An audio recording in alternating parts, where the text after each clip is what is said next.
একটা good news আছে, সেটা নিয়ে আলোচনা করব। এছাড়া কিছু কোশ্চেন আছে, সেগুলো নিয়ে কিছু আলোচনা করব। কিছু লোক কিছু নেগেটিভ কমেন্ট করছে, সেগুলো নিয়ে একটু আলোচনা করব। তো এই জন্য আমাদের ভিডিও রেগুলার আমরা দেই না। অনেকে আপডেট শুনতে শুনতে এমন মন্তব্য করছেন যে আর কত আপডেট শুনবো।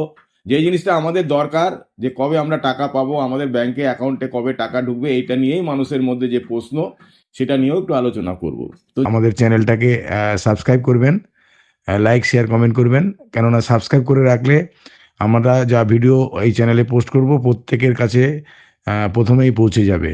এবং আমরা এখানে আরও কোম্পানির যত রকম আপডেট আছে, সমস্ত রকম আপডেট এই চ্যানেলের মধ্যে দিয়ে থাকি। যাই হোক, গতকাল আমাদের ইন্ডিয়ার প্রথম ফাউন্ডিং মেম্বার, আপনারা সবাই চেনেন তাকে, যশবন্ত সিং জাসি, আমার আপলাইন বা আমার ব্লেজার, তার সঙ্গে কথা বলার পর কনফার্মেশন হয়ে যাওয়ার পরেই আমি এই কথাটা আপনাদের বলছি। সেটা হচ্ছে আমরা আমাদের ইন্ডিয়াতে ব্যাংক অ্যাকাউন্টে আমাদের টাকা ঢুকে গেছে, মেলও ঢুকেছে এবং সেখানে পেমেন্টও ঢুকে গেছে, সেটা কনফার্মেশন খবর আছে। তো আপনারা জানেন যে কত টাকা ঢুকেছে, কার ঢুকেছে, সেগুলো অবশ্যই সোশ্যাল মিডিয়াতে বা কাউকে অ্যামাউন্ট এগুলো বলা আমাদের কোম্পানির তরফ থেকে, আমাদের সিও মিস্টার অ্যাশ মুভারের তরফ থেকে এটা বারণ আছে বলা, যে কার কত অ্যামাউন্ট ঢুকলো সেটা কখনোই বলা যাবে না, বা কোনো অ্যাঙ্গেল থেকে আমরা যেন সেইটার স্ক্রিনশট কোনো সোশ্যাল মিডিয়াতে আমরা না দিই। তাই সেটা ফোরকাস্ট হয়নি, এবং কনফার্মেশন নেওয়ার পরেই আমি বলছি একটা ব্যাংকিংয়ে ঢুকেছে এবং বড় অ্যামাউন্টই ঢুকেছে, যে অ্যামাউন্টটা আমরা অনেকেই এখনো পর্যন্ত ধারণা করতে পারছি না, সেই রকম বড় অ্যামাউন্ট ঢুকেছে। সেটা ওয়েস্ট বেঙ্গলের নয়, সেটা অন্য স্টেটের, আমাদের ইন্ডিয়ার মধ্যেই, সম্ভবত চণ্ডীগড় হবে। তো যাই হোক, তার আরও ডিটেলস আসার পর আরও সেটা বলতে পারবো। এবং আমাদের, আপনারা ভাবছেন যে আমাদের ঢুকছে না কেন, ঢুকবে। এই প্রসেসিংটা চলছে, সেই প্রসেসিংয়ের মধ্যে একটু স্লো চলছে, এটাকে ফাস্ট করা হচ্ছে। তার জন্যই আমাদের আরও 10 ডেজ আমাদের আরও এক্সটেনশন করা হয়েছে, যাতে আমাদের পেমেন্টের জায়গাটা, সবাই যারা যারা উইথড্র মেরেছে তাদের উইথড্রটা যেন খুব তাড়াতাড়ি আমরা আমাদের সকলেই আমাদের ব্যাংকে আমরা সেটা পেয়ে যাই। সেই খবরটা একটা গুড নিউজ অবশ্যই, এবং ইন্ডিয়াতে হয়েছে এবং অন্যান্য কান্ট্রিতেও হচ্ছে, বা তারাও পেয়েছে। সেই সমস্ত জায়গা নিয়ে এখনো পর্যন্ত যেহেতু এটা সোশ্যাল মিডিয়াতে আসেনি সেইভাবে, তো সেটা পরবর্তী সময় এসে যাবে। এবং আপনি সবাই আমরা সতর্ক থাকবো, আমাদের নজর থাকবে আমাদের জিমেল এবং ওমেলের উপরে, যাতে আমরা সেই জায়গা থেকে আমাদের কাছে হয়তো নেক্সটে আপনার আমার অ্যাকাউন্টেও সেটা ঢুকে যাবে, বা আমাদের কাছে মেল চলে আসবে। আর মেলটা অন্য কোনো হাতি ঘোড়া কিছু ব্যাপার নেই, সেখানে শুধু অ্যাকসেপ্ট করার ব্যাপার আছে, আর কিচ্ছু না। শুধু মেলটা আপনি খুলে পড়েছেন তাহলেই যথেষ্ট, আর কিছু সেখানে সেই রকমভাবে কিছু নেই, যতটুকু জানকারি আমার কাছে আছে। তো সেই জায়গা থেকে বলবো যে অনেকে এর মধ্যে একটু নেগেটিভ হয়ে যাচ্ছেন, নেগেটিভ হবেন না। এবং আমরা একজন কোশ্চেন করেছে যে আচ্ছা, কোম্পানি এত টাকা কোথার থেকে দেবে, এত কাস্টমার কোথার থেকে আনবে, এত কাস্টমার আসবে তারপরেই তো আমাদের রোজগার হবে। আগে না, যিনি এই কোশ্চেনটা করেছেন তিনি অনপেসিভ সম্বন্ধে তার কোনো ধারণাই নেই। তিনি কোনো ওয়েবিনারও অ্যাটেন্ড করেন না সম্ভবত, শুধু টেক্সট লেখার জন্য তিনি থাকেন। সেই টেক্সট লেখার থেকে বিরত থাকুন, নেগেটিভ টেক্সট লেখার থেকে।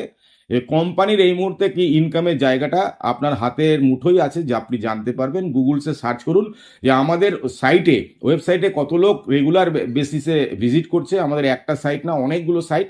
সেই সাইট থেকে আমাদের কত ফাউন্ডিং মেম্বার বাদ দিয়ে কত আনুষঙ্গিক বাইরের লোক আমাদের সেটা ভিজিট করছে। এবং সেই ভিজিট করার ফলে আপনারা জানেন অনেকেই যে একটা সাইটে ভিজিট করতে গেলে তার ডেটা থেকে একটা অ্যামাউন্ট সেই ওয়েবসাইটের যে মালিক তার কাছে যায়।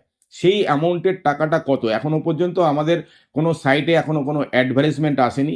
অ্যাডভার্টাইজমেন্ট আসলে তো তার 10 গুণ বেশি ইনকাম আমাদের হয়ে যাবে। এই মুহূর্তে যে ইনকামটা হচ্ছে, শুধু আমরা সাইট যারা ভিজিট করছি, আমরা ফাউন্ডিং মেম্বাররা করছি, এবং আদার্স আনুষঙ্গিক ইন্টারনেট ইউজাররা অনেক, প্রায় কোটি কোটি লোক ভিজিট করছে। তো সেই জায়গা থেকে কোম্পানির কিন্তু একটা বড় ইনকাম হচ্ছে। আর আমাদের যে বোনাস, শুধুমাত্র কাস্টমার আসবে, কাস্টমারের কাছে প্রোডাক্ট সেল হবে, তার ওপরেই আমাদের কমিশন হবে তা না। এছাড়া আনুষঙ্গিক অনেক কোম্পানির তরফ থেকে আমাদের বোনাসের সিস্টেমটা থাকবে, সেদিক থেকে আপনারা নিশ্চিন্তে থাকুন। তো যাই হোক, অনেকেই নেগেটিভ কমেন্ট করে ফেলছেন। সেই নেগেটিভ কমেন্ট করলে, আপনি নেগেটিভ কমেন্ট করছেন, আপনার মধ্যে ক্রোধ আছে, আপনার মধ্যে রাগ আছে, জ্বালা যন্ত্রণা আছে, সেখান থেকে হয়তো আপনি করছেন। কিন্তু এটা করলে কি আপনি তাড়াতাড়ি টাকা পাবেন? এটা করলে, এই নেগেটিভ লেখা লিখলে কি আপনার জন্য আলাদাভাবে তাড়াতাড়ি আসবে? আপনি কাউকে অপমান করছেন, সেই অপমানটা কি আপনি হবেন না? কাউকে গালাগাল দিয়ে কথা লিখছেন, সেটা কি আপনার কাছে উল্টো আসবে না? আপনি কি এখানে কোম্পানির যে আমাদের মানে আমাদের ফ্যামিলির যে মালিক, আমাদের ফ্যামিলির যিনি আর্নিং করার, যে কোনো ফ্যামিলিতে আমাদের দেখবেন যারা আর্নিং করে, বাবা হতে পারে, মা হতে পারে, বড় ভাই হতে পারে, যারা কষ্ট করে ইনকাম করে এসে আমাদের ফ্যামিলির সবার জন্য সবকিছু করে, তো তাকে কি আমরা অপমান করতে পারি? তো এরকমই কিছু লোক করছেন, গালাগাল দিচ্ছেন, বদনাম করছেন। তো সেইগুলো কখনোই কোনো অ্যাঙ্গেল থেকে সঠিক নয়। এই কাজ থেকে বিরত থাকুন। এর আগেও আমি বলেছি, নাহলে কোন দিন দেখবেন যে আপনি মনে করছেন যে আপনি অনেক বড় বাহাদুর, সেই বাহাদুরের বাহাদুরিত্ব কিন্তু ঘুচে যাবে। মানে যদি আপনি মনে করেন যে আমি সব জানতা, তো সব জানতা হয়ে লাভ নেই। নেগেটিভ কমেন্ট থেকে দূরে থাকুন। আর ক্রোধ, না জেনে কথা বলা, সেইগুলো থেকে দূরে থাকুন। সেইটা নিয়ে আমি একটা ছোট্ট সত্য ঘটনা বলি, তাহলে আপনাদের আরো ভালো লাগবে। সেটা হচ্ছে, একটি ছেলে তার বাবার কাছে আবদার করলো, সে তখন মাধ্যমিক পরীক্ষা দেবে। মাধ্যমিক পরীক্ষা দেওয়ার পর তার বাবার কাছে আবদার করলো যে আমাকে একটা বাইক কিনে দিতে হবে। তো তার বাবা খুব কষ্ট করে সংসার চালায়, বলছে ঠিক আছে বাবা, তুমি যদি মাধ্যমিকে ভালো রেজাল্ট করতে পারো, ফার্স্ট ডিভিশন পাস করতে পারো, তাহলে তোমার জন্য আমি একটা বাইক আমি তোমাকে কিনে দেবো, যত কষ্টই হোক। তো যাই হোক, যথারীতি মাধ্যমিক পরীক্ষা দিল এবং ছেলেটি ভালো মার্কস নিয়ে আসলো। এবং বাড়িতে যখন আসলো, তখন তার টেবিলের মধ্যে একটা গল্পের বই পড়ে রয়েছে। একটা গল্পের বই, তার জন্য একটা উপহার তার বাবা তার হাত দিয়ে দিল, এটা তোমার উপহার। তো সেই ছেলেটি তখন ক্রোধে, না দেখে না বুঝে, ক্রোধে রাগ করে বাড়ির থেকে বেরিয়ে গেল। সেই যে বাড়ির থেকে বেরোলো, সে আর বাড়িতে ঢুকলো না। তার বাবা মা প্রচণ্ড খোঁজাখুঁজি করার পর তাকে আর বাড়িতে ফেরত আনা গেল না, বা তাকে খুঁজে পাওয়া গেল না। সে অন্য একটা জায়গায় একটা কাজের সন্ধানে কাজ করে অনেক দিন পর সে তার সংসার করলো, সে বিয়ে শাদী করলো, তার একটা সন্তানও হলো। তারপরে কোনো একটা সময় তার কাছে খবর আসলো যে তার বাবা মারা গেছেন। সেই বাবা মারা যাওয়ার পর সে তখন তার বাড়িতে আসে। তার বাড়িতে এসে দেখে সে তার টেবিলের মধ্যে সেই বইটি, যেই বইটি তার বাবা তাকে উপহার দিয়েছিল, সেই বইটি তার টেবিলেই পড়ে রয়েছে। এবং সেই বইটি যখন সে হাতে নিয়ে খুলে দেখলো, তখন দেখলো তার এই বইটির ভেতরে একটা বিল রাখা আছে, যে বিলটা ওই বাইক কোম্পানিকে তিনি টাকা দিয়েছিলেন। এবং তিনি ভেবেছিলেন যে তার ছেলে সেটা দেখবে, বইটা দেখবে, ওই বিলটা নিয়ে তার একটা শখ ছিল যে ওই শোরুম থেকে বাইকটা চালিয়ে আমার ছেলে আমার বাড়িতে আসবে।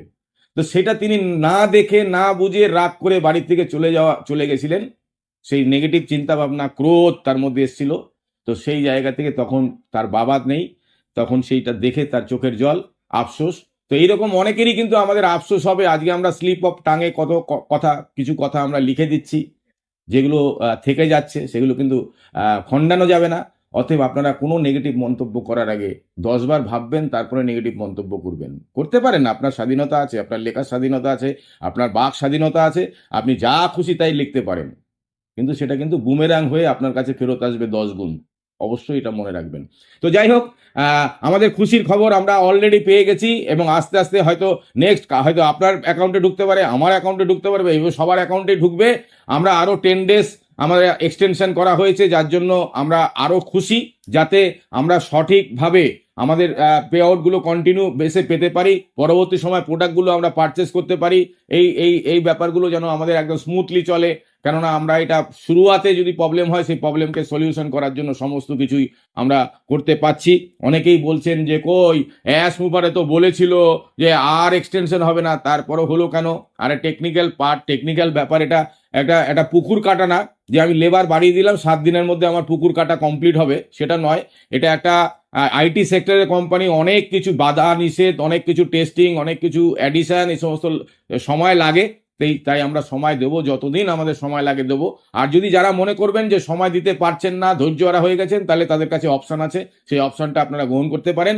আর যারা মনে করবেন যে এখান থেকে আমাদের লাইফ, আমাদের নেক্সট জেনারেশন পর্যন্ত আমাদের ইনকামের জায়গাটা সিকিউর করতে পারবো, এই ধারণাটা যাদের মধ্যে আছে, তারাই এখান থেকে লাভবান হবেন, তারাই তাদের স্বপ্ন বাস্তবায়িত করতে পারবেন। অতএব ধৈর্য আমাদের ধরতে হবে আর পজিটিভ থাকতে হবে।